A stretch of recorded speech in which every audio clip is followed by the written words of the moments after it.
Deuxième partie de Politicien, votre rendez-vous politique. Mes trois invités sont restés avec moi. Khadami Mohamed, Oumaba et Tidiane Dabo. Merci à vous trois d'être restés avec moi pour cette deuxième partie. Les Chebabs, leur seul nom évoque l'horreur et la désolation. Mais qui sont ces islamistes qui ensanglantent la Somalie et qui visiblement n'ont aucun respect pour la vie? Avant d'en parler avec vous, messieurs, je vous propose de suivre ce sujet de la rédaction signé Aïssatou Beslan.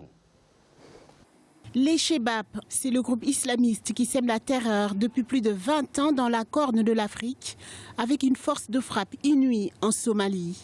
Les Chebabs, dont le nom signifie la jeunesse en arabe, sont à la tête de l'insurrection armée en Somalie qui a plongé le pays dans le chaos depuis 1991. Depuis le 29 octobre 2008, le groupe islamiste a initié plus d'une vingtaine d'opérations meurtrières, d'attaques suicides, d'explosions à la bombe ou de voitures piégées, des actions qui ont causé la mort de plus d'une centaine de personnes, autant de blessés et provoqué le déplacement de milliers de familles. Alors, qui sont ces gens qui menacent la stabilité et la paix en Somalie? Que veulent-ils? Quelles sont leurs revendications? 5 000 à 9 000 hommes composent le groupe radical, des nationaux, des étrangers, mais aussi la diaspora somalienne. Ce vaste mouvement extrémiste recrute ses membres grâce à Al-Qaïda au Pakistan, l'organisation terroriste à laquelle ils ont proclamé leur allégeance en 2010 et intégré officiellement en 2012. Leur objectif, mettre en place un État islamique fondé sur la charia et le djihad. Des lapidations de rue, des flagellations, des exécutions publiques ont été ainsi le quotidien des Somaliens, surtout en 2006, quand ils contrôlaient le centre et le sud du pays. L'ennemi de la Somalie. Ils n'ont fait preuve d'aucune pitié pour les Somaliens et ne font preuve d'aucune bonne intention. C'est un mensonge de leur part de déclarer qu'ils sont en guerre sainte. Leur nuisance a conduit au déplacement de milliers de personnes et ils détruisent tout notre pays. Qualifié comme l'une des plus grandes organisations islamistes de la Somalie, le groupe radical est entré ouvertement en guerre en 2009 contre le gouvernement de l'ancien président Sharif Ahmed, appartenant à la tendance modérée des tribunaux islamiques. Aujourd'hui, ils font désormais face au nouveau chef de l'État, Mohamed Abdullahi Mohamed. Nous devons créer des changements et assurer la sécurité à Mogadiscio, où vivent plus de 3 millions de personnes. Nous devons prendre en charge tous ces endroits où sont cachés les terroristes, car c'est ce que les Somaliens attendent de nous dans les jours à venir. Pour éradiquer le groupe islamiste, les troupes somaliennes renforcées par la mission de l'Union africaine en Somalie, la MISOM, les traquent sans cesse pour assurer la sécurité et la stabilité sur l'ensemble du territoire. En 2006, pendant plusieurs mois, le groupe contrôlait le centre et le sud du pays, dont la capitale Mogadiscio, avant d'être délogé en 2011 grâce aux offensives des troupes gouvernementales appuyées par les forces de l'Union africaine. Nous n'oublierons jamais le sacrifice des forces de l'Union africaine, la MISOM. Nous faisons part de nos condoléances au Burundi et à l'Ouganda. Nous partageons avec vous la douleur de cette perte infligée par ces terroristes. Samedi 14 octobre 2017, les Chebabs ont encore frappé le pays à l'aide d'un camion bourré d'explosifs au cœur de la capitale Mogadiscio. Une attaque qui a causé la mort de 276 personnes et fait 300 blessés avec des dégâts matériels inestimables. La nation somalienne est en deuil. Ainsi, même si les scissions internes du groupe radical qui a débouché à l'élimination physique en 2013 de leurs deux chefs historiques laissent entrevoir une fragilité de l'organisation terroriste, le pouvoir de Mogadiscio doit encore faire face à l'intensité de leur action lâche et meurtrière. Oumaba, en mai 2017, la Grande-Bretagne organise une conférence internationale sur la Somalie et à cette conférence, le président somalien Mohamed Abdullahi Mohamed dit, je le cite, « Dans 2 ans, nous aurons réussi à anéantir complètement les Chebabs. Vous n'entendrez plus parler d'eux. » Ça veut dire quoi? Il a sous-estimé leur capacité de nuisance?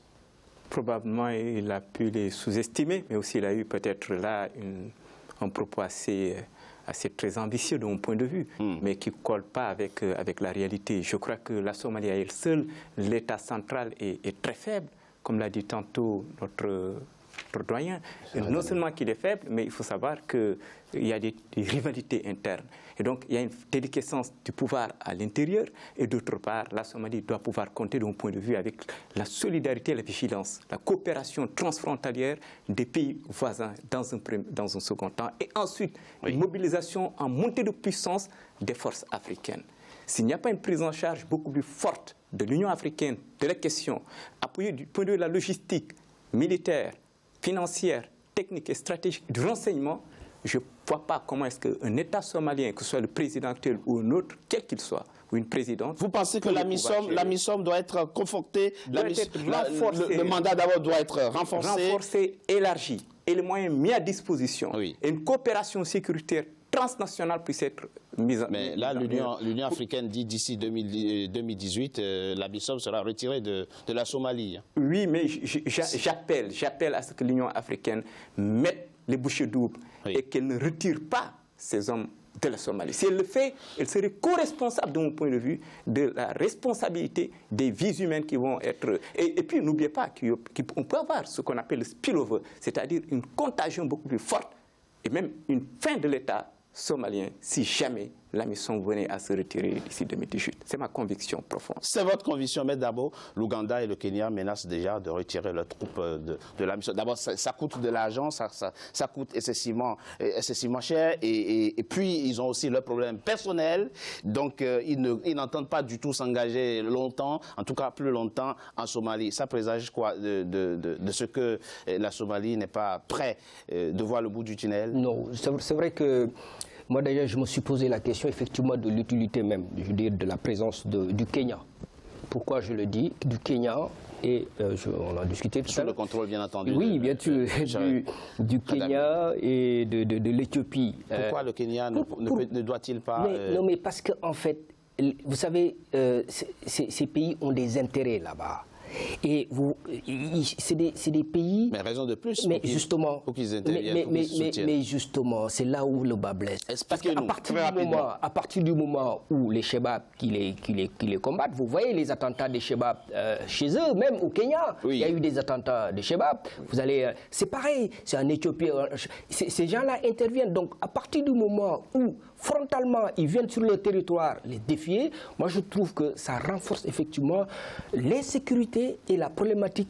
Parce que, qu'est-ce que ça va occasionner? Parce qu'au niveau des Chebabs, les Chebabs vont entraîner la population, certaines populations, pour dire, mais écoutez, on est envahi par effectivement des étrangers. Des pays étrangers. Donc, à partir de ce moment, ça pose un problème. Et je trouve qu'il faudrait redéfinir, moi je pense qu'il faut redéfinir cette mission, ne pas faire en sorte que cette mission puisse terminer en 2018, parce que quand même ce sera l'hécatombe, mais en tout cas pour certains États, qu'on essaye de voir est-ce que leur présence devient nécessaire ou pas.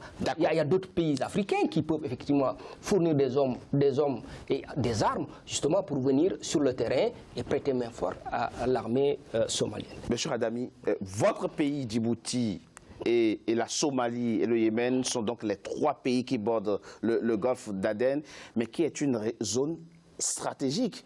Comment expliquer qu'on ait 4 bases militaires, les Américains, les Allemands et même les Chinois, les Français sont basés dans la région, et que ce pays peine tant à assurer sa sécurité intérieure? Comment ça se fait que la sécurité intérieure de la Somalie ne préoccupe pas les puissances occidentales qui ont installé leurs bases militaires dans la région? Je crois que, je ne sais pas qui avait dit, il y a une doctrine qui a été lancée après l'échec de l'intervention américaine en Somalie. Oui, c'est dans les années 90, début 90, c'est le fait de dire zéro mort. Il ne faut pas qu'il y ait des morts américains. Il ne faut pas qu'il y ait des morts occidentaux. Donc, la seule question qu'on peut se poser, personne ici, en Europe ou aux États-Unis, n'est prêt à mourir pour la Somalie. Ça, c'est une première chose. Deuxième chose, il faut revenir d'où est venu ces problèmes. S'il vous plaît. C'est-à-dire, les Shabab sont nés issus de l'union des tribunaux islamiques. Oui. Qui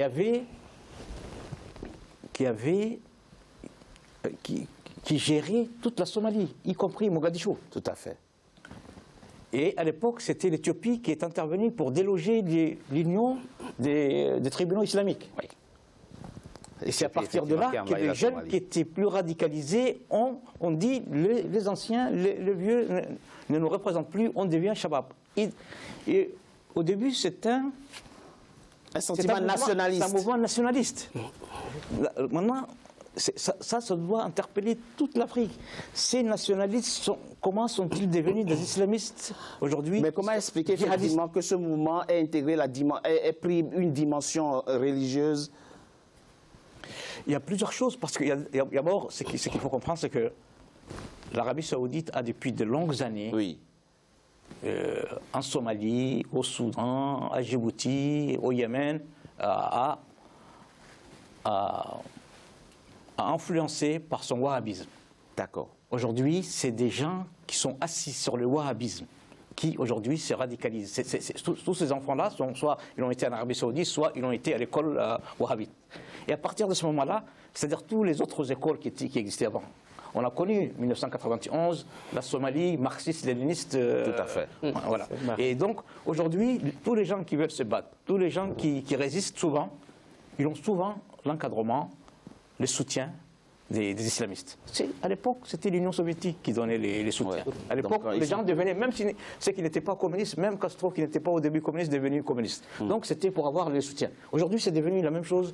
Tous les gens qui veulent résister contre, par exemple, la dictature ou contre même une invasion extérieure, donc ils vont là-bas. Et donc souvent... ils sont sous influence saoudienne. Ces jeunes radicalisés.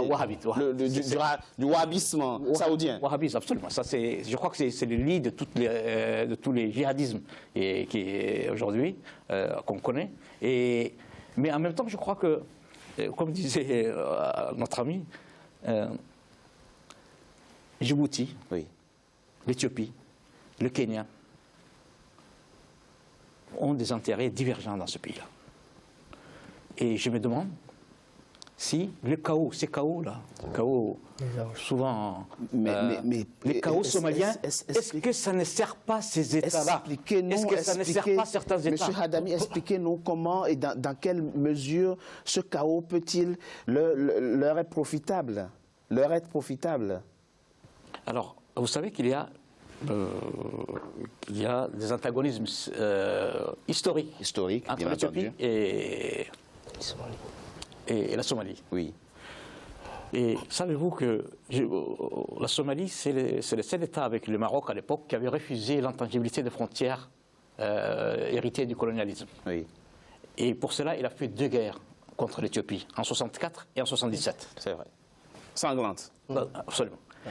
C'est-à-dire que l'Éthiopie aime tellement la Somalie qu'il en veut qu'il y ait 2 ou 3 Somalies, quoi, voilà. Et donc, je pense, ça c'est... D'accord. Franchement, tous les observateurs qui sont là, ce n'est pas pour dénigrer l'Éthiopie, et en même temps, c'est de la sécurité éthiopienne. Tout à fait. Ils défendent un peu leur sécurité. Absolument. Mais il y a aussi... C'est la raison pour laquelle... D'ailleurs, à un moment donné, c'est-à-dire les bailleurs de fonds, même les observateurs avaient dit que les pays voisins ne devaient pas s'impliquer dans la résolution du conflit. C'est une piste vers laquelle il faut peut-être s'acheminer. Ouais. Et en même temps, ces gens-là ne sont pas prêts à partir. Enfin, voilà. Oumaba, je repose encore une fois la question, mais sous un autre angle. On l'a vu il y a 10 ans, quand effectivement le piratage maritime sévissait dans la région. Toutes les armées occidentales, en l'occurrence françaises, allemandes et américaines, ont mobilisé le navire de guerre pour sécuriser la région. On rappelle au passage qu'au moins 25 000 navires circulent dans la région par an. Il y a 12% de la production mondiale du pétrole qui transite par la région. Et là, on n'a plus le piratage maritime maintenant. Ils ont réussi effectivement à contenir le mouvement. Et donc, à partir du moment où les frontières, ou du moins les côtes sont sécurisées, c'est fini. Tout le monde se désintéresse complètement de la sécurité intérieure de la Somalie. Je pense qu'on peut avoir cette lecture, mais il faut la nuancer. Mais comment comprendre ça, justement? De mon point de vue. Oui. Vous savez, les États n'ont pas d'amis, ils ont des intérêts. Et dans les relations internationales, de par une dominance, c'est celui du réalisme classique ou néo-réaliste. Ce qui veut dire que les États sont assis sur ce qu'on appelle l'anarchie hobbesienne, qui voudrait dire que non seulement il n'y a pas de chef au-dessus des États, mais il vise avant tout la satisfaction de l'international. Or, quels sont les tanks qui prennent le pétrole et vers quel marché est acheminé ce pétrole? C'est vers les marchés occidentaux en première instance. Et donc, ils avaient tout à fait intérêt pour que leur économie puisse continuer à fonctionner, de pouvoir mettre les moyens militaires. Mais quand il s'agit maintenant de sécuriser les Somaliens entre eux, c'est la responsabilité avant tout, du point de vue légal et juridique statocentrique, de l'État somalien après tout, de l'Afrique et à troisième instance maintenant, la communauté internationale. C'est ce qu'il faudrait rappeler.